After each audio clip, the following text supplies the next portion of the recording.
군대가 장난이야? 이래서 여군은 안 되는 거야. 겨울 전방 부대였습니다. 철문 앞에서 붉은 피가 하얀 눈 위로 떨어졌습니다. 육군 중사 계급장을 단 여군의 이마에서 흐르는 피였습니다. 중령의 목소리가 차갑게 울렸습니다. 그의 손이 여군을 거칠게 밀쳤습니다. 아직 실밥도 풀리지 않은 상처가 다시 벌어졌습니다. 붉은 피가 눈썹을 타고 천천히 흘러내렸습니다. 그 옆에서 등산복을 입은 중년 남자가 조용히 고개를 들었습니다. 낮고 차분하게 말했습니다. 내 동생이다. 중령은 비웃으며 손을 휘저었습니다. 아저씨, 민간인은 꺼지세요. 여긴 육군 부대입니다. 바로 그때 산길 너머에서 헌병 차량의 사이렌이 울렸습니다. 지금 이 부대에 3스타의 참교육이 시작됩니다. 여러분, 지금 어디서 이 영상을 보고 계신가요? 댓글로 알려주시고 좋아요와 구독 버튼도 꼭 눌러주세요. 오늘 이야기 시작하겠습니다. 사건이 일어나기 석 달 전이었습니다. 육군 전방 기계화 보병여단 제2대대 새벽 5시 군수가 사무실에 불이 켜졌습니다. 박소연 중사가 컴퓨터 앞에 앉아 있었습니다. 만 34세, 부사관 12년 차였습니다. 화려하지 않지만 묵묵히 자기 일을 해내는 사람이었습니다. 그녀의 책상 위에는 장비 대장, 유류 소비 기록, 정비 일지가 가지런히 쌓여 있었습니다. 전투병관은 아니었습니다. 하지만 그녀가 하는 일은 분명했습니다. 보급이 제때 나가지 않으면 훈련이 멈춥니다. 유류 수치가 맞지 않으면 차량이 서게 됩니다. 장비 하나라도 어긋나면 작전 전체가 흔들립니다. 그녀는 알고 있었습니다. 군대에서 눈에 띄지 않는 자리가 얼마나 중요한지를요. 그래서 더 정확하게, 더 꼼꼼하게 일했습니다. 박소연 중사는 규정에 엄격했습니다. 서류 한 장, 수치 하나도 대충 넘어가지 않았습니다. 상관이 대충 맞춰라고 말해도 다시 확인했습니다. 죄송합니다. 규정상 이렇게 기록해야 합니다. 그 말투는 공손했습니다. 하지만 상관들에게는 불편함으로 다가왔습니다. 말을 안 듣는 여자, 융통성 없는 부사관. 대대 내에서 박소연 중사를 바라보는 시선이 조금씩 달라지기 시작했습니다. 어느 날 아침이었습니다. 대대장실 앞 복도에서 박소연 중사는 문재혁 중령과 마주쳤습니다. 만 43세, 제2대대장이었습니다. 출세가도를 달리는 사람이었습니다. 박 중사, 문재혁 중령이 멈춰섰습니다. 예, 대대장님. 어제 보고 올린 유류 소비량 문서 말이야. 숫자가 너무 정확하던데?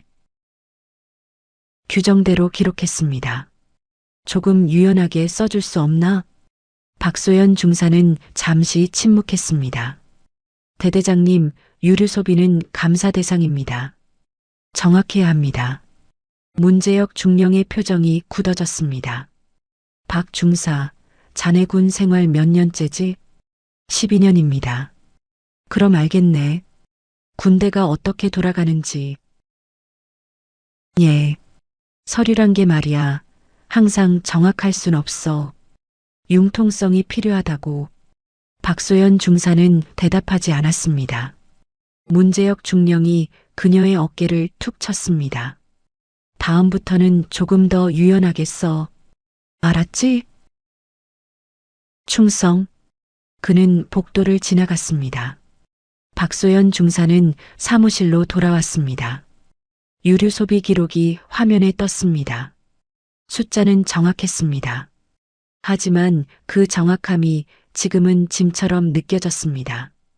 그녀는 천천히 파일을 저장했습니다. 수정하지 않았습니다. 규정대로 기록했습니다. 난 틀린 게 없어. 창밖으로 아침 점호 나팔 소리가 들려왔습니다. 그녀는 모자를 집어들고 사무실을 나섰습니다. 하지만 그 순간 복도 끝에서 문재혁 중령이 그녀를 바라보고 있었습니다. 차갑고 날카로운 시선이었습니다. 박소연 중사는 외면하고 걸었습니다. 하지만 등 뒤로 느껴지는 그 시선은 한참이 지나도 사라지지 않았습니다. 일주일 후였습니다. 혹한기 훈련 준비가 시작됐습니다. 영하 15도, 전방부대의 겨울은 매섭습니다. 장비 점검, 유류 보급, 방한물자 배분까지 모든 게 군수가를 거쳐갑니다. 박소연 중사는 밤새 준비했습니다. 장비 수량 확인, 차량 배치, 보급품 목록까지 빠짐없이 정리했습니다. 그런데 훈련 이틀 전이었습니다. 갑자기 대대장실에서 지시가 내려왔습니다. 훈련 일정 하루 앞당긴다. 장비 배치도 변경. 박소연 중사는 급히 대대장실로 향했습니다. 대대장님, 일정이 바뀌면 보급 계획도 다시 짜야 합니다. 그건 군수가가 알아서 할 일 아닌가? 하지만 차량 배치 변경 지시서를 받지 못했습니다. 받지 못했으면 알아서 맞춰. 그게 군수가 일이지. 문재혁 중령은 서류를 넘기며 말했습니다. 박소연 중사는 더 이상 말하지 못했습니다. 결국 그녀는 밤을 새워 계획을 다시 짰습니다. 하지만 공식 지시서는 끝내 내려오지 않았습니다. 훈련 당일 새벽이었습니다. 차량 집결지에서 문제가 터졌습니다. 중사님, K200 장갑차 한 대가 없습니다. 병사의 다급한 목소리였습니다. 박소연 중사는 급히 확인했습니다. 장비 대장에는 분명히 기록돼 있었습니다. 하지만 실제 배치 지시는 없었습니다. 대대장이 구두로만 지시했고 문서는 없었습니다. 그 순간 무전이 울렸습니다. 대대장님 상황실로 집합. 박소연 중사는 서류를 들고 뛰어갔습니다. 상황실 문을 열자 냉기가 흘러나왔습니다. 문재혁 중령이 서 있었고 참모들이 긴장한 얼굴로 앉아 있었습니다. 박 중사, 이게 뭔가?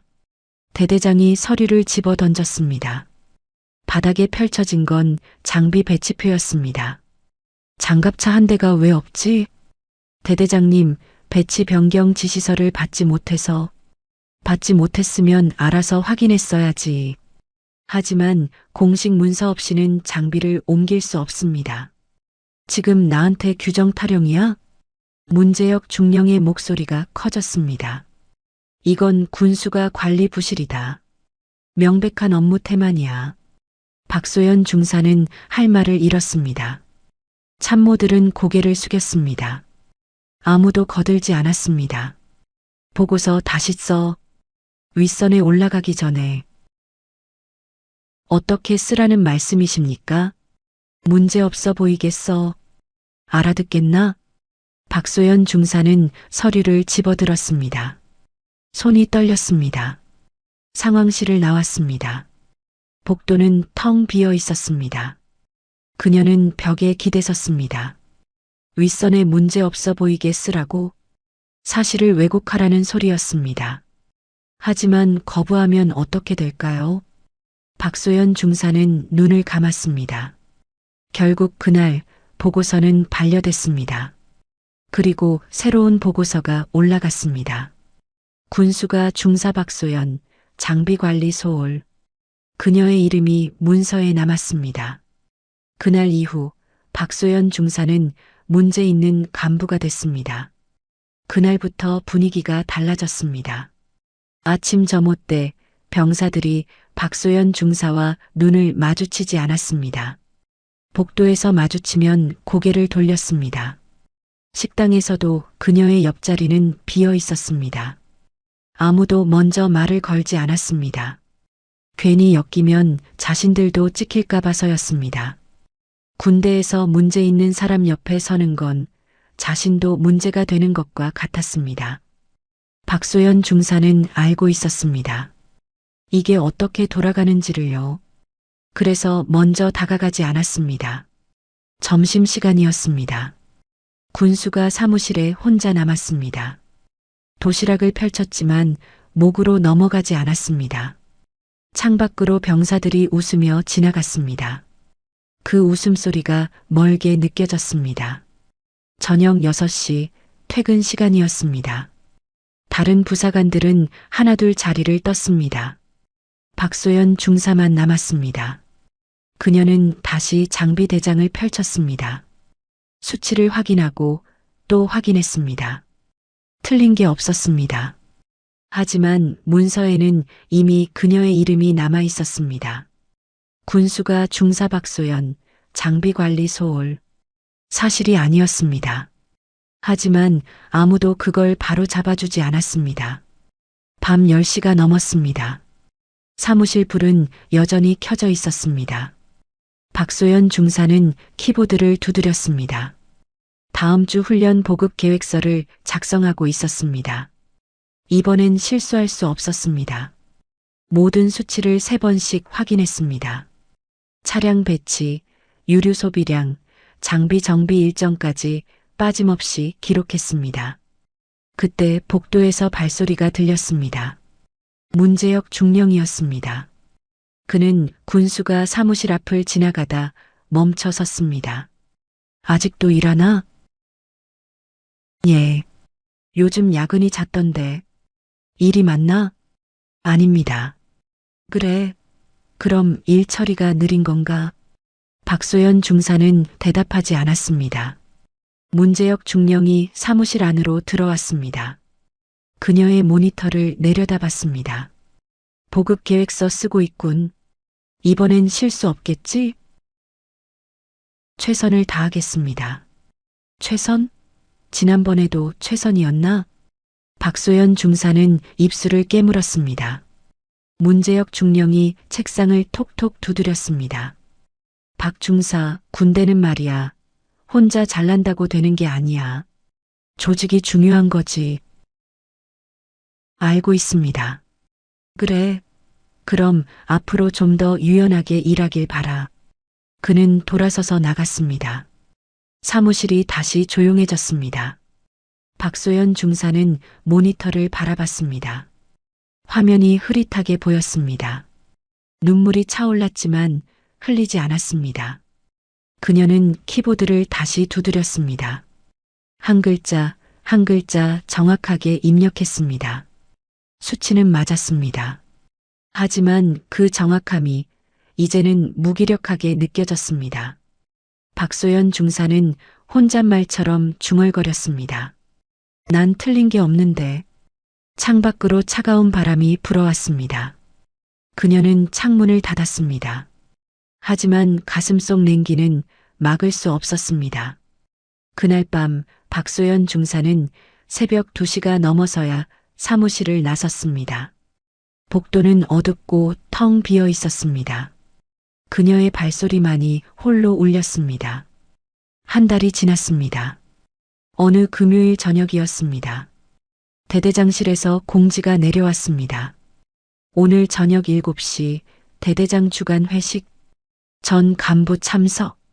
박소연 중사는 공지문을 보며 눈살을 찌푸렸습니다. 내일은 육군본부 감사팀 점검이 예정돼 있었습니다. 준비할 게 산더미였습니다. 하지만 거부할 수 없었습니다. 대대장 주간이라는 말이 전부를 의미했습니다. 저녁 7시 부대 인근 식당이었습니다. 간부들이 하나둘 모여들었습니다. 박소연 중사는 구석자리에 조용히 앉았습니다. 문재혁 중령이 들어왔습니다. 다들 모였나? 오늘은 편하게 한 잔씩 하자고. 테이블에 소주병이 놓였습니다. 문재혁 중령이 직접 따르기 시작했습니다. 박소연 중사 앞에도 소주잔이 놓였습니다. 그녀는 조용히 손을 들었습니다. 대대장님, 저는 술을 못합니다. 순간 테이블 위의 공기가 얼어붙었습니다. 문재혁 중령의 손이 멈췄습니다. 못한다고? 예, 체질상 술을 받지 못합니다. 박 중사, 대대장이 직접 따르는 술인데? 죄송하지만 정말 못합니다. 다른 간부들이 눈치를 보기 시작했습니다. 문재혁 중령이 빙긋 웃었습니다. 체질? 군 생활 12년 했으면서? 대대장님, 내일 점검이 있어서 준비는 낮에 다 했잖아. 하지만 박 중사, 대대장이 주는 술이 그렇게 불경하냐? 침묵이 흘렀습니다. 아무도 거들지 않았습니다. 문재혁 중령이 소주병을 들어 올렸습니다. 빈잔에 술이 다시 채워졌습니다. 소주가 잔 밖으로 넘쳐 흘렀습니다. 자, 마셔. 박소연 중사는 잔을 바라봤습니다. 손이 떨렸습니다. 마시면 안 된다는 걸 알았습니다. 하지만 거부하면 어떻게 될까요? 이미 그녀는 문제 있는 간부였습니다. 박소연 중사는 천천히 잔을 집어들었습니다. 주변 간부들이 안도의 한숨을 내쉬었습니다. 하지만 그녀는 마시지 않았습니다. 잔을 다시 내려놓았습니다. 대대장님, 죄송하지만 정말 못 마시겠습니다. 문재혁 중령의 얼굴이 굳어졌습니다. 박 중사, 지금 나한테 도전하는 거야? 아닙니다. 다만 뭐? 대대장 명령도 안 듣겠다는 거지? 그 순간이었습니다. 탁! 문재혁 중령의 손이 소주잔을 세게 쳤습니다. 술이 튀어올라 박소연 중사의 얼굴에 흩뿌려졌습니다. 오늘 회식 끝까지 있어. 알았어? 예. 그리고 다음부터는 이런 식으로 나오지 마. 문재혁 중령이 자리에서 일어났습니다. 회식은 계속됐습니다. 하지만 박소연 중사는 그저 고개를 숙인 채 앉아있을 뿐이었습니다. 테이블 위에 웃음소리가 귀에 들어오지 않았습니다. 밤 10시가 넘었습니다. 회식장은 아수라장이 됐습니다. 소주병이 테이블 위에 즐비하게 늘어서 있었습니다. 간부들은 거나하게 취해 있었습니다. 박소연 중사만 여전히 술을 입에 대지 않았습니다. 그녀는 조용히 자리에서 일어났습니다. 이제 슬슬 나가야 했습니다. 내일 아침 일찍 점검 준비를 마쳐야 했습니다. 대대장님, 먼저 들어가겠습니다. 그녀가 조심스럽게 말했습니다. 문재혁 중령이 술잔을 내려놓으며 그녀를 바라봤습니다. 얼굴이 벌겋게 달아올라 있었습니다. 뭐, 먼저 간다고? 예, 내일 점검 준비가. 앉아. 하지만, 앉으라고. 박소연 중사는 다시 자리에 앉았습니다. 문재혁 중령이 일어나 그녀 앞으로 왔습니다. 박 중사, 오늘 딱 한 가지만 물어보자. 너 지금 나 무시하는 거지? 아닙니다. 회식 내내 술 한 잔 안 마시고 먼저 가겠다고? 그게 상관한테 할 짓이야? 박소연 중사는 고개를 숙였습니다. 죄송합니다. 죄송하면 다야? 마셔. 문재혁 중령이 소주병을 집어들었습니다. 그리고 그녀의 잔에 술을 따랐습니다. 소주가 넘쳐 흘렀습니다. 대대장님, 정말 못 마십니다. 못 마시는 게 어딨어. 그의 목소리가 식당 전체에 울렸습니다. 박소연 중사는 다시 고개를 저었습니다. 바로 그 순간이었습니다. 문재혁 중령의 손이 번쩍 들어 올려졌습니다. 그리고 테이블 위에 술잔을 세게 쳐냈습니다. 쾅당! 유리잔이 바닥으로 날아갔습니다. 산산조각이 났습니다. 동시에 그의 다른 손이 박소연 중사의 어깨를 밀쳤습니다. 이런 식으로 나오면 어떻게 돼? 쿵! 박소연 중사의 몸이 뒤로 넘어갔습니다. 그녀의 이마가 테이블 모서리에 정확히 부딪혔습니다. 으윽! 신음이 새어나왔습니다. 그녀는 바닥에 주저앉았습니다. 눈앞이 하얘졌습니다. 귀에서 웅웅거리는 소리가 들렸습니다. 이마에서 뜨거운 게 흘러내렸습니다. 손으로 만져보니 붉은 피였습니다. 주변이 조용해졌습니다. 간부들이 숨을 죽였습니다. 하지만 아무도 움직이지 않았습니다. 아무도 박소연 중사를 일으키지 않았습니다. 문재혁 중령이 내려다봤습니다. 왜 말을 안 들어? 왜? 그의 목소리는 떨리지 않았습니다. 오히려 차갑고 냉정했습니다. 마치 이 모든 게 박소연 중사의 잘못인 것처럼요. 한 명의 부사관이 조심스럽게 박소연 중사에게 다가왔습니다. 중사님, 일어나세요. 박소연 중사는 그의 손을 잡고 일어났습니다. 비틀거렸습니다. 피가 계속 흘렀습니다. 그녀는 손수건으로 이마를 감쌌습니다. 그리고 식당 문을 열고 나갔습니다. 뒤에서 다시 술잔 부딪히는 소리가 들렸습니다. 회식은 계속됐습니다. 마치 아무 일도 없었던 것처럼요. 의무대였습니다. 밤 11시가 넘은 시각이었습니다. 하얀 형광등 불빛 아래 박소연 중사가 진료대에 앉아 있었습니다. 이마에서 피가 계속 흘렀습니다. 손수건이 붉게 물들어 있었습니다. 당직 군의관이 들어왔습니다. 이준혁 대위 만 32세였습니다. 그는 박소연 중사의 상처를 보자마자 표정이 굳어졌습니다. 이거 어떻게 다친 겁니까? 넘어졌습니다. 박소연 중사가 담담하게 말했습니다. 이준혁 대위는 소독약을 꺼내며 다시 물었습니다. 넘어졌다고요? 예. 중사님, 이건 넘어져서 생긴 상처가 아닙니다. 그의 목소리가 조금 낮아졌습니다. 박소연 중사는 대답하지 않았습니다. 이준혁 대위가 상처를 자세히 살폈습니다. 테이블 모서리에 부딪힌 것 같은데 각도가 이상합니다. 그냥 넘어진 겁니다.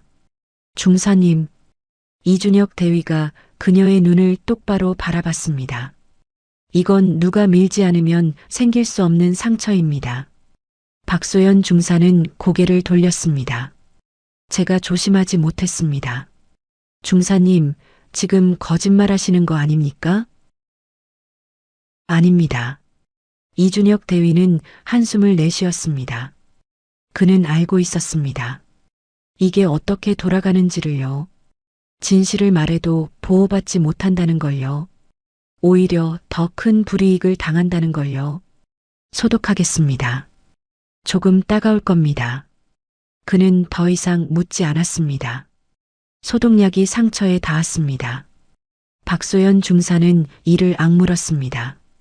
아팠지만 소리 내지 않았습니다. 봉합해야 합니다. 상처가 깊습니다. 예. 마취 주사가 들어갔습니다. 이준혁 대위가 바늘을 들었습니다. 한 땀, 한 땀 꿰매기 시작했습니다. 실이 살갗을 관통했습니다. 박소연 중사는 천장을 바라봤습니다. 눈물이 차올랐지만 흘리지 않았습니다. 6반을 꿰맸습니다. 감사합니다. 일주일 후에 실밥 제거하러 오세요. 예. 이준혁 대위가 진료 기록지를 작성했습니다. 펜을 들고 잠시 망설였습니다. 그리고 적었습니다. 낙상 사고로 인한 열상, 봉합 육침, 진실은 기록되지 않았습니다. 회식 중 폭행이라는 말은 없었습니다. 대대장이라는 이름도 없었습니다. 그저 낙상 사고였습니다. 이준혁 대위가 기록지를 덮으며 말했습니다. 중사님, 이건 괜찮습니다. 박소연 중사가 그의 말을 끊었습니다. 제가 조심하지 못한 겁니다. 하지만 대위님 부탁입니다. 그냥 이대로 해주세요. 이준혁 대위는 더 이상 말하지 못했습니다. 박소연 중사가 일어났습니다. 비틀거렸지만 스스로 걸었습니다. 고맙습니다. 그녀가 의무대 문을 열고 나갔습니다. 차가운 밤 공기가 얼굴을 스쳤습니다. 이마의 봉합 부위가 욱신거렸습니다. 박소연 중사는 하늘을 올려다봤습니다. 별이 보이지 않았습니다. 구름이 잔뜩 끼어 있었습니다. 그녀는 천천히 숙소로 걸어갔습니다. 발소리만이 어둠 속에 울렸습니다. 그날 밤 의무대 기록에는 이렇게 남았습니다. 박소연 중사, 낙상사고, 열상 육침 봉합. 진실은 묻혔습니다. 다음 날 아침이었습니다. 육군본부 감사팀 점검이 시작됐습니다. 박소연 중사는 아침 6시에 출근했습니다. 이마에는 하얀 붕대가 감겨 있었습니다. 봉합 부위가 욱신거렸지만 참았습니다. 군수가 사무실로 들어갔습니다. 서류를 펼쳤습니다. 장비 대장, 보급 기록, 유류 소비 내역까지 모든 걸 다시 확인했습니다. 점검팀이 들어왔습니다. 군수가 박소연 중사입니다. 그녀가 경례했습니다. 점검관이 그녀의 이마를 보며 물었습니다. 다쳤습니까? 예, 낙상 사고였습니다. 그렇습니까? 서류 확인하겠습니다. 점검은 3시간 동안 이어졌습니다. 박소연 중사는 한치의 흐트러짐 없이 대응했습니다. 수치는 정확했습니다. 기록은 완벽했습니다. 이상 없습니다. 점검관이 서류에 도장을 찍었습니다. 박소연 중사는 그제야 안도의 한숨을 내쉬었습니다. 하지만 몸이 무너지려 했습니다. 어젯밤부터 한숨도 자지 못했습니다. 이마는 계속 아팠고 진통제도 듣지 않았습니다. 점검팀이 나간 후였습니다. 박소연 중사는 책상에 앉았습니다. 손이 떨렸습니다. 컴퓨터 화면이 흐릿하게 보였습니다. 이제 괜찮아. 점검도 끝났어. 하지만 괜찮지 않았습니다. 아무것도 괜찮지 않았습니다. 저녁이 됐습니다. 퇴근 시간이 지났지만 박소연 중사는 사무실에 남았습니다. 다른 부사관들은 하나둘 자리를 떴습니다. 아무도 그녀에게 말을 걸지 않았습니다. 밤 9시가 넘었습니다. 사무실에는 그녀 혼자였습니다. 형광등 불빛만이 책상을 비췄습니다. 박소연 중사는 키보드를 두드렸습니다. 다음 주 훈련 계획서를 작성하고 있었습니다. 하지만 글자가 제대로 보이지 않았습니다. 손가락이 자판을 잘못 눌렀습니다. 지우고 다시 쓰고 또 지웠습니다. 왜? 그녀의 입에서 작은 소리가 새어나왔습니다. 내가 뭘 잘못한 거지? 눈물이 차올랐습니다. 참으려 했지만 참을 수 없었습니다. 눈물이 볼을 타고 흘러내렸습니다. 소리 없이 울었습니다. 어깨가 떨렸습니다. 규정대로 일했을 뿐인데, 정확하게 기록했을 뿐인데, 왜 이렇게 됐을까요? 박소연 중사는 얼굴을 손으로 감쌌습니다. 한참을 그렇게 앉아 있었습니다. 자정이 넘어서야 그녀는 고개를 들었습니다. 눈물을 닦았습니다. 그리고 서랍을 열었습니다. 휴가 신청서를 꺼냈습니다. 펜을 들었습니다. 휴가 사유 개인 사정. 손이 떨렸지만 또박또박 적었습니다. 이건 도망이 아니었습니다. 살아남기 위한 선택이었습니다. 더 이상 버틸 수 없었습니다. 무너지기 전에 먼저 떠나야 했습니다. 박소연 중사는 신청서를 봉투에 넣었습니다. 그리고 가방을 챙겼습니다. 사무실 불을 껐습니다. 어둠 속에서 그녀는 마지막으로 사무실을 돌아봤습니다. 12년 동안 지켜온 자리였습니다. 이제 그 자리가 감옥처럼 느껴졌습니다. 문을 닫고 나왔습니다. 복도는 텅 비어 있었습니다. 박소연 중사의 발소리만이 홀로 울렸습니다. 그녀는 정문을 향해 걸었습니다. 뒤돌아보지 않았습니다. 사흘 후였습니다. 서울 한 조용한 주택가였습니다. 박소연 중사가 집 앞에 섰습니다. 휴가를 받아 내려왔습니다. 현관문을 열었습니다. 왔니? 거실에서 오빠의 목소리가 들렸습니다. 박진호 중장, 만 47세였습니다. 육군 지상전력운용사령부 부사령관, 3스타였습니다. 지금은 편한 옷차림이었습니다. 응, 오빠. 박소연이 신발을 벗으며 모자를 벗었습니다. 그 순간 박진호의 시선이 멈췄습니다.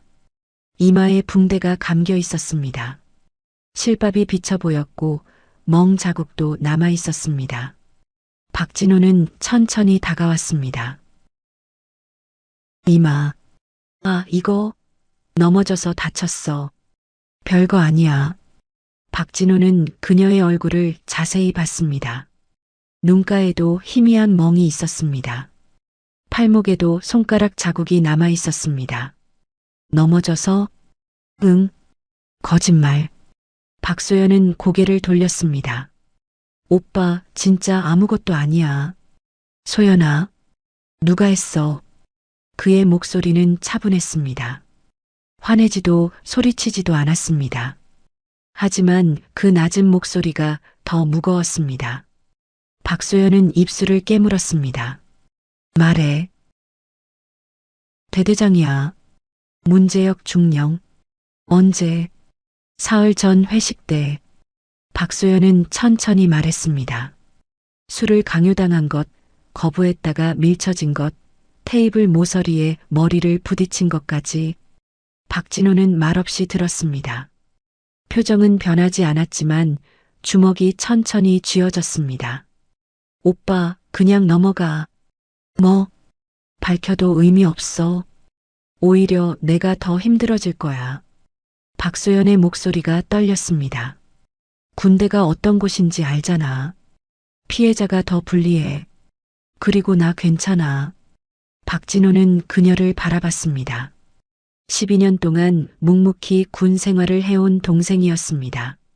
한 번도 약한 모습을 보이지 않던 동생이었습니다. 하지만 지금은 눈가에 눈물이 맺혀 있었습니다. 오빠, 제발 그냥 있어줘. 박진호는 한참을 침묵했습니다. 창밖을 바라봤습니다. 그리고 조용히 말했습니다. 알았어. 박소연이 안도의 한숨을 내쉬었습니다. 하지만 박진호는 다른 생각을 하고 있었습니다. 알았다는 말은 가만히 있겠다는 뜻이 아니었습니다. 그는 베란다로 나가 핸드폰을 꺼냈습니다. 전화를 걸었습니다.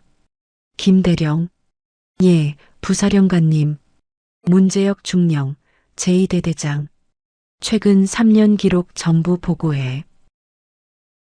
알겠습니다. 전화를 끊었습니다. 박진호는 밤하늘을 올려다봤습니다. 그의 눈빛은 차갑고 고요했습니다. 조용한 사람이 움직일 때가 가장 무서운 법이었습니다. 다음 날 아침이었습니다. 박진호 중장의 집무실이었습니다. 육군 지상전력운용사령부 부사령관실. 넓고 정돈된 공간이었습니다. 책상 위에 두꺼운 서류철이 놓여 있었습니다. 김동훈 대령이 들어와 격려했습니다. 육군 지상전력운용사령부 감찰실장이었습니다. 부사령관님, 보고 올리겠습니다. 앉아. 박진호가 짧게 말했습니다. 김동훈 대령이 서류철을 펼쳤습니다. 문재혁 중령, 만 43세, 육사 62기입니다. 계속. 최근 3년간 전출 압박 민원 2건, 부사관 대상 폭언 신고 3건이 접수됐으나 모두 무마됐습니다. 박진호의 눈빛이 차갑게 가라앉았습니다. 보급 관련 수치 이상도 발견됐습니다. 유류 소비량이 훈련 일정과 맞지 않습니다. 얼마나? 월 평균 15% 차이입니다. 계속. 민간업체와의 부당거래 정황도 있습니다. 정비용역 업체 선정 과정에서 특정 업체가 반복적으로 선정됐고 해당 업체 대표와 사적 만남 기록이 있습니다. 김동훈 대령이 사진 몇 장을 꺼냈습니다. 골프장, 고급 식당에서 찍힌 사진들이었습니다. 박진호는 사진을 하나씩 넘겼습니다. 표정은 변하지 않았습니다. 서류 조작 정황도 있습니까? 예. 장비 점검 기록이 실제와 다릅니다. 보고서는 이상 무지만 실제 정비 기록과 대조하면 누락된 항목이 있습니다. 증거는 확보했습니다. 김동훈 대령이 USB를 꺼내 책상 위에 놓았습니다. 이 안에 모두 들어 있습니다. 박진호는 USB를 집어들었습니다. 최근 회식 관련 기록은 의무대 기록을 확인했습니다. 사흘 전 박소연 중사가 열상으로 봉합 육침 받았습니다. 기록상으론 낙상 사고입니다. 당일 회식이 있었나? 예. 문제역 중령 주간 회식이 있었습니다. 박진호는 서류를 덮었습니다. 한참을 침묵했습니다. 김동훈 대령이 조심스럽게 물었습니다. 부사령관님, 이건 개인 문제가 아니야. 박진호가 창밖을 바라보며 말했습니다. 이건 조직 전체의 문제다. 한 사람이 이렇게 오래 버틸 수 있었다는 게 문제야. 예. 김대령. 예, 부사령관님. 감찰팀 편성해. 비공개로. 언제 투입하겠습니까? 박진호는 달력을 받습니다. 이틀 후. 제2대대 불시감찰. 알겠습니다. 김동훈 대령이 서류를 챙겨 일어났습니다. 격리하고 나갔습니다. 박진호는 혼자 남았습니다. 그는 서랍을 열어 사진 한 장을 꺼냈습니다. 어린 박소연이 군복을 처음 입고 찍은 사진이었습니다. 밝게 웃고 있었습니다. 박진호는 사진을 오래 바라봤습니다. 그리고 서랍에 다시 넣었습니다. 책상 위에 서류철을 펼쳤습니다. 문제역 중령의 기록이 빼곡히 적혀 있었습니다. 박진호는 혼잣말처럼 중얼거렸습니다. 복수가 아니야. 정리야. 그의 눈빛은 흔들림이 없었습니다. 감정으로 움직이지 않았습니다. 시스템으로 움직였습니다. 규정으로 움직였습니다. 그게 박진호 중장의 방식이었습니다. 창밖으로 겨울 햇살이 차갑게 비쳤습니다. 이틀 후였습니다. 박소연의 휴가가 끝나는 날이었습니다. 새벽 5시 집 앞이었습니다. 박소연이 군용 가방을 메고 나왔습니다. 박진호가 차 앞에 서 있었습니다. 등산복 차림이었습니다. 군복이 아니었습니다. 계급장도 없었습니다. 평범한 중년 남자의 모습이었습니다. 오빠, 태워줄게. 괜찮아. 버스 타고 갈게. 타. 박진호의 목소리는 부드러웠지만 단호했습니다. 박소연은 더 이상 말하지 않고 차에 탔습니다. 엔진이 걸렸습니다. 차는 조용히 출발했습니다. 고속도로를 달렸습니다. 차 안은 조용했습니다. 라디오도 틀지 않았습니다. 박소연이 창밖을 바라봤습니다. 해가 천천히 떠오르고 있었습니다. 오빠, 정말 괜찮아. 이제 다 잊었어. 박진호는 대답하지 않았습니다. 핸들을 잡은 손만이 꽉 쥐어져 있었습니다. 그는 말이 없었습니다. 표정도 변하지 않았습니다. 다만 조용히 앞만 보며 운전했습니다. 2시간이 지났습니다. 전방 지역에 접어들었습니다. 군부대 표지판이 보이기 시작했습니다. 철조망이 보였습니다. 초소가 보였습니다. 박소연이 긴장한 듯 가방 끈을 만졌습니다. 오빠, 여기서 내릴게. 아니, 부대 앞까지는 부담스러워. 끝까지 데려다 줄게. 차는 계속 달렸습니다. 제2대대가 가까워졌습니다. 산길을 따라 올라갔습니다. 부대 정문이 저 멀리 보이기 시작했습니다. 차는 부대 정문 바로 앞까지 올라갔습니다. 초병이 차를 확인했습니다. 박진호가 창문을 내렸습니다. 부대원 복귀입니다. 확인하겠습니다. 초병이 박소연의 군번줄을 확인했습니다. 통과하십시오. 차가 천천히 정문을 지나쳤습니다. 하지만 박진호는 부대 안으로 들어가지 않았습니다. 정문 바로 앞 빈터에 차를 세웠습니다. 여기서 내려. 응, 고마워 오빠. 박소연이 가방을 챙겼습니다. 차 문을 열고 내렸습니다. 박진호도 내렸습니다. 오빠도 내려. 응. 돌아가는 길 조심해. 박진호는 대답 대신 고개만 끄덕였습니다. 박소연이 부대를 향해 걸어갔습니다. 박진호는 차 옆에 서서 그녀를 지켜봤습니다. 아무 말도 하지 않았습니다. 다만 조용히 차갑게 모든 것을 지켜보고 있었습니다. 박소연이 정문을 지나가고 있었습니다. 박중사, 문재혁 중령의 목소리였습니다. 박소연이 돌아서며 경례했습니다. 충성, 대대장님. 문재혁 중령이 천천히 다가왔습니다. 그녀의 이마를 빤히 봤습니다. 봉합 자국이 선명했습니다. 어이, 휴가 갔다 오더니 얼굴 좋아졌어? 예. 요즘 군대는 참 편하지. 조금 다쳤다고 휴가까지 가고. 문재혁 중령이 비웃으며 말했습니다. 나 때는 휴가 한 번 안 썼는데 말이야. 박소연은 고개를 숙였습니다. 대답은 안 해? 편했냐고? 충성.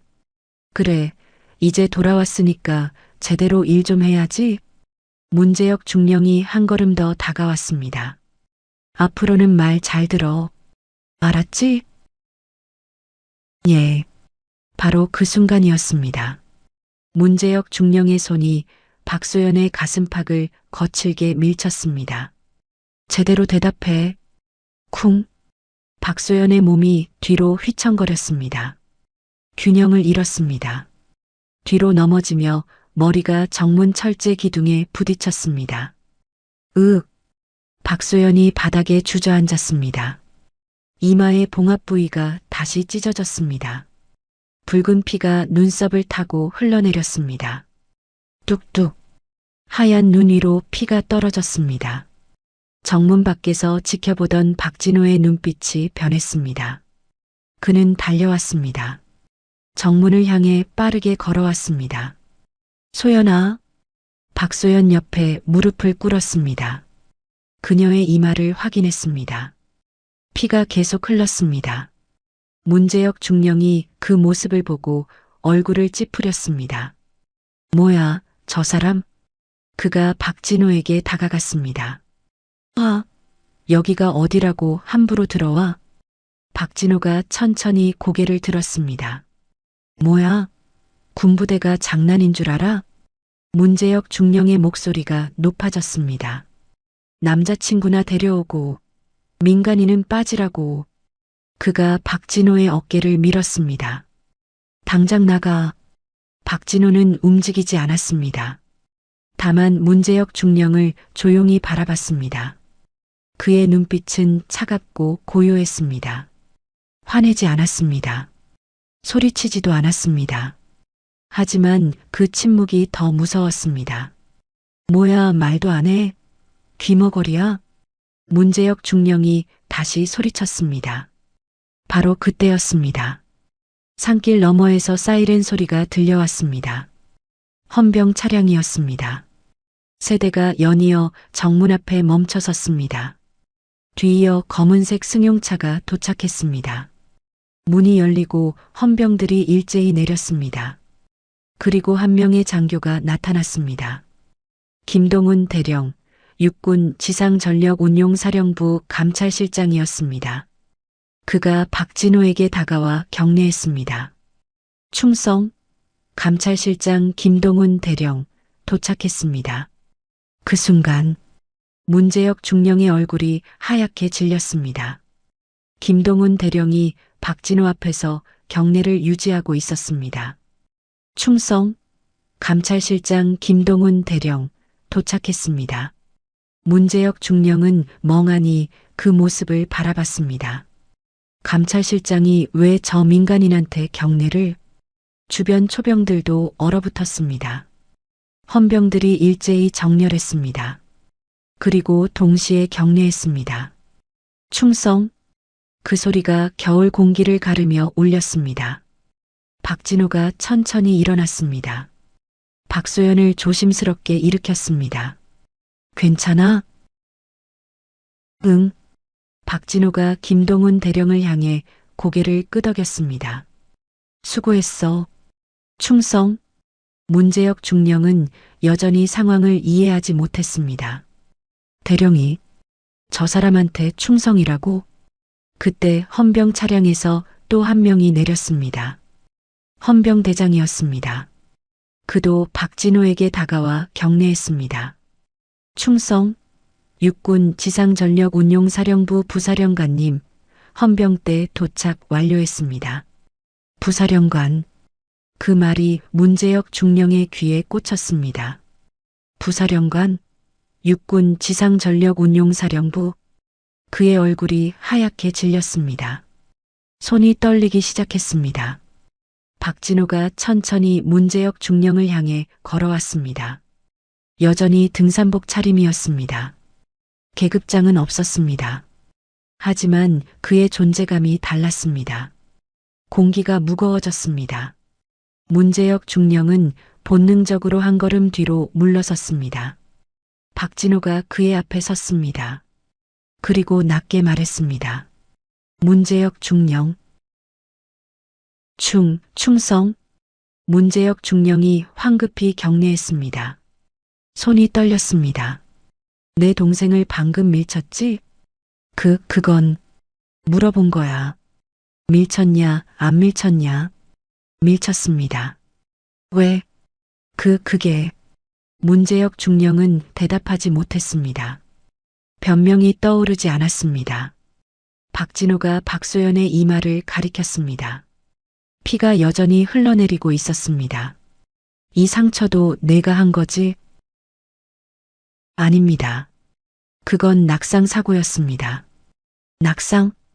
박진호의 목소리가 더 낮아졌습니다. 회식 자리에서 술 강요하고 거부하니까 밀친 거 아니야? 아닙니다. 의무대 기록에는 낙상이라고 되어 있더군. 박진호가 한 걸음 더 다가갔습니다.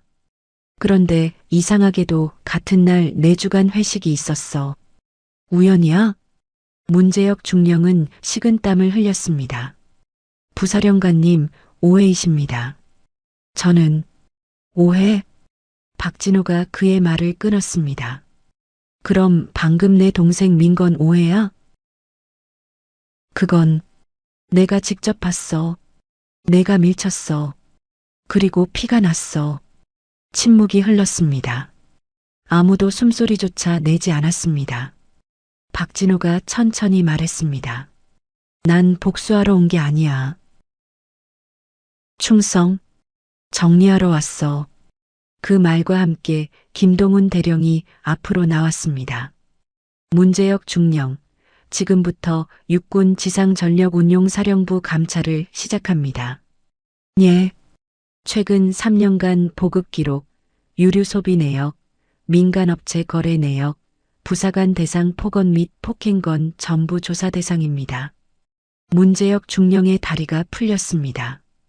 저는 따라오십시오. 헌병 2명이 그의 양옆에 섰습니다. 문재혁 중령은 박진호를 바라봤습니다.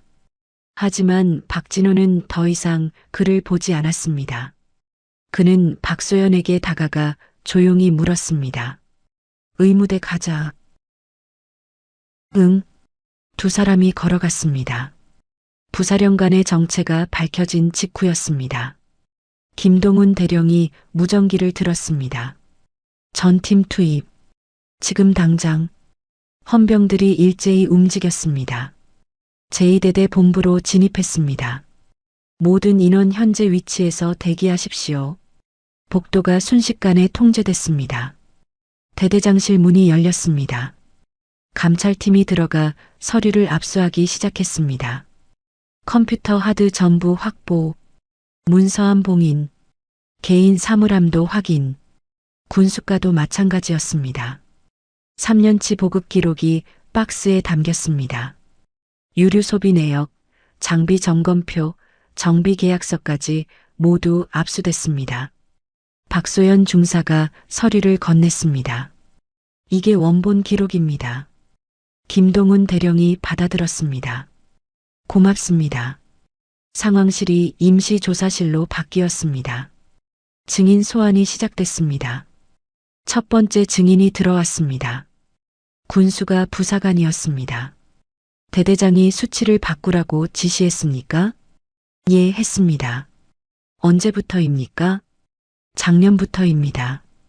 녹음이 진행됐습니다. 두 번째 증인 행정부사관이었습니다. 회식 강요가 있었습니까? 예. 거부하면 보직 변경을 암시했습니다. 세 번째, 네 번째 증인이 이어졌습니다. 병사도 증언했습니다. 주말에 개인 용무로 호출당했습니다. 골프장 캐디백을 날랐습니다. 증언이 쌓였습니다. 한쪽에서는 디지털 포렌식이 진행됐습니다. 대대장 컴퓨터에서 삭제된 이메일 복구했습니다. 민간 업체와 주고받은 메일입니다. 프린터가 쉴 새 없이 돌아갔습니다. 계좌 추적팀도 보고를 올렸습니다. 대대장 계좌로 3년간 총 8회 입금 내역 확인. 총액 4,200만 원입니다. 김동훈 대령이 서류를 정리했습니다. 보급 부정, 허위 보고, 폭행, 금품 수수, 직권 남용. 증거는 명확했습니다. 도망칠 곳이 없었습니다. 밤 10시가 넘었습니다. 감찰은 여전히 진행 중이었습니다. 문재혁 중령은 별도 대기실에 격리돼 있었습니다. 창밖을 멍하니 바라보고 있었습니다. 헌병이 문을 열었습니다. 나오십시오. 조사받으실 시간입니다. 문재혁 중령이 천천히 일어났습니다. 다리에 힘이 없었습니다. 복도를 걸었습니다. 상황실 문이 열렸습니다. 테이블 위에 산더미처럼 쌓인 서류가 보였습니다. 그의 3년이 거기 다 있었습니다. 상황실이었습니다. 문재혁 중령이 의자에 앉았습니다. 김동훈 대령이 서류를 펼쳤습니다. 문재혁 중령, 지금부터 최종 조사를 진행하겠습니다. 예. 이 계좌 내역을 보십시오. 은행 거래 명세서가 앞에 놓였습니다. 3년간 총 8회 4,200만 원이 입금됐습니다. 출처를 말하십시오. 그건 민간 정비업체 대표 명의입니다. 설명하십시오. 문재혁 중령은 입을 열지 못했습니다. 답변 없으시면 다음으로 넘어가겠습니다. 김동훈 대령이 다른 서류를 꺼냈습니다. 유류 소비 기록입니다. 보고된 수치와 실제 수치가 매월 15% 차이 납니다. 보고서는 당신이 직접 결제했습니다. 맞습니까? 예. 허위 보고를 인정하십니까? 문재혁 중령은 고개를 떨구었습니다. 그리고 이것, 녹음 파일이 재생됐습니다. 대대장이 주는 술이 그렇게 불경하냐? 회식 자리의 목소리였습니다. 문재혁 중령 자신의 목소리였습니다. 이후 박소연 중사가 폭행당해 봉암 6침을 받았습니다. 의무대 기록이 제시됐습니다. 하지만 기록엔 낙상사고로 돼 있습니다. 왜 그렇습니까? 저는 당신이 압력을 넣었습니까? 대답이 없었습니다. 침묵이 답이었습니다. 김동훈 대령이 마지막 보고서를 펼쳤습니다. 문재혁 중령, 군수물자 부정, 허위 보고, 부하 폭행, 금품 수수, 직권 남용. 그의 목소리가 차갑게 울렸습니다. 군사법원에 송치합니다. 문재혁 중령의 손이 떨렸습니다. 일어서십시오. 그는 천천히 일어났습니다. 문이 열렸습니다. 헌병이 들어왔습니다. 양손을 앞으로 내미십시오. 찰칵. 차가운 수갑이 손목에 채워졌습니다. 쇠가 살을 파고드는 느낌이었습니다. 이동하겠습니다. 헌병이 그를 이끌었습니다. 복도로 나왔습니다. 부대원들이 줄지어 서 있었습니다. 아무도 말하지 않았습니다. 하지만 그들의 눈빛이 말하고 있었습니다. 문재혁 중령은 그 시선을 견딜 수 없었습니다. 고개를 푹 숙인 채 걸었습니다. 밖에 헌병 차량이 대기하고 있었습니다. 차 문이 열렸습니다. 타십시오. 그는 차에 실렸습니다. 문이 닫혔습니다. 엔진이 걸렸습니다. 차가 천천히 출발했습니다. 부대 정문을 지나갔습니다. 테일라이트가 점점 멀어졌습니다. 그리고 어둠 속으로 사라졌습니다. 문재혁 중령의 군 인생은 그렇게 끝났습니다. 조용히, 쓸쓸하게, 완전히. 한 달이 지났습니다. 제2대대는 변했습니다. 새로운 대대장이 부임했습니다. 아침 점호가 달랐습니다. 부당한 지시는 하지 않겠습니다. 규정대로 일하십시오. 병사들의 표정이 밝아졌습니다. 군수가 사무실이었습니다. 박소연 중사가 책상에 앉아 있었습니다. 이마의 봉합 자국은 희미해졌습니다. 하지만 흉터는 남았습니다. 거울을 볼 때마다 보이는 흉터였습니다. 지워지지 않을 흉터였습니다. 동료 부사관이 다가왔습니다. 중사님, 점심 같이 드실래요? 네, 좋습니다. 그동안 정말 죄송했습니다. 박소연은 고개를 저었습니다. 이제 괜찮습니다. 하지만 완전히 괜찮지는 않았습니다. 상처는 아물어도 기억은 남습니다. 신뢰는 깨지면 다시 쌓기 어렵습니다. 그래도 시작은 됐습니다. 그날 오후였습니다. 정문 앞에 차 한 대가 섰습니다. 박진호 중장이었습니다. 이번엔 군복 차림이었습니다. 가슴에 쓰리스타가 빛났습니다. 박소연이 뛰어나왔습니다. 오빠, 왔어. 두 사람은 부대 뒤편 벤치에 앉았습니다. 겨울이 지나가고 봄이 오고 있었습니다. 나무 사이로 햇살이 비쳤습니다. 부대는 좀 어때? 많이 나아졌어. 다행이다. 박진호가 하늘을 올려다봤습니다. 소연아, 응? 참는 게 강한 게 아니야. 박소연은 오빠를 바라봤습니다. 말해야 해. 도움을 요청해야 해. 혼자 견디는 건 용기가 아니야. 알아. 넌 잘못한 게 없어. 하나도. 박소연의 눈가에 눈물이 맺혔습니다. 고마워, 오빠. 박진호가 일어났습니다. 이제 가봐야겠다. 벌써? 응. 부대 일정이 있어. 두 사람은 정문으로 걸었습니다. 박진호가 차에 올랐습니다. 창문을 내렸습니다. 소연아, 힘들면 언제든 전화해. 응. 약속해. 약속할게. 차가 출발했습니다. 박소연은 그 뒷모습을 오래 바라봤습니다. 차가 산길을 따라 내려갔습니다. 점점 작아졌습니다.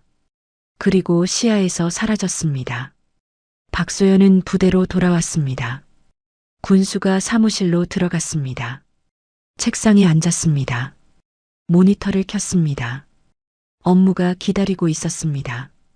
하지만 이제는 달랐습니다. 두렵지 않았습니다. 혼자가 아니었습니다.